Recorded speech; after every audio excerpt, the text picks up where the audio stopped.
Hello, the Internet. My name's Laura, and this is The Law of the Prince Charming, Chapter 1.4. Tabitha lingers in bed the next morning, even as the servants come into her room to start the day. She is tired, having tossed and turned for hours while thinking about the events of the night before and the potential repercussions. Her servants do not bother her as they put out her breakfast, open up the room, and set out her clothing before retreating in the wake of hushed whispers. Only once they leave can Tabitha convince herself to climb from the bed. She dresses before studying herself in the mirror, looking over the tailored clothing that exudes wealth and confidence. She draws out her royal presence as she straightens her posture. I am the Prince of Redstone, Tabitha informs her reflection. No matter what trouble the wizard had tried to cause, that fact will not change, whether she wants it to or not. Tabitha glares at the sword as she passes. It sits on its hooks passively. She reaches for the door, pauses, and goes back to look at the sword more intently. The metal gleams and the etchings and gold inlay weave around it with intricate beauty.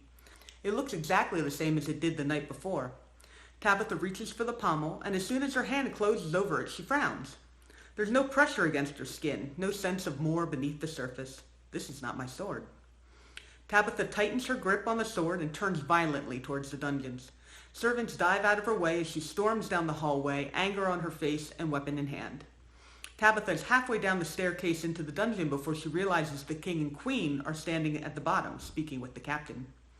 Do you have any idea how he escaped? The king asks. The captain shakes his head. None. The cell is still locked. Nothing has been disturbed. Then the wards weren't strong enough, the queen scowls. He was more talented than I thought. The wizard escaped. Tabitha pulls their attention to her. Then he must have been the one to take my sword.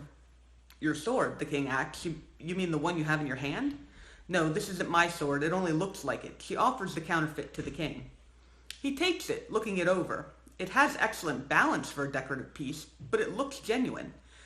Tabitha shakes her head as she accepts the sword. He wanted it, and I wouldn't sell it, so he stole it.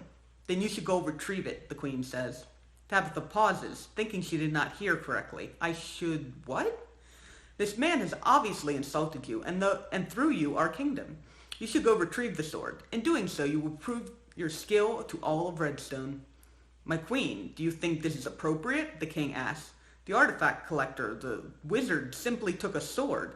We could send some guardsmen after him and go and pack, the queen continues, still looking at Tabitha.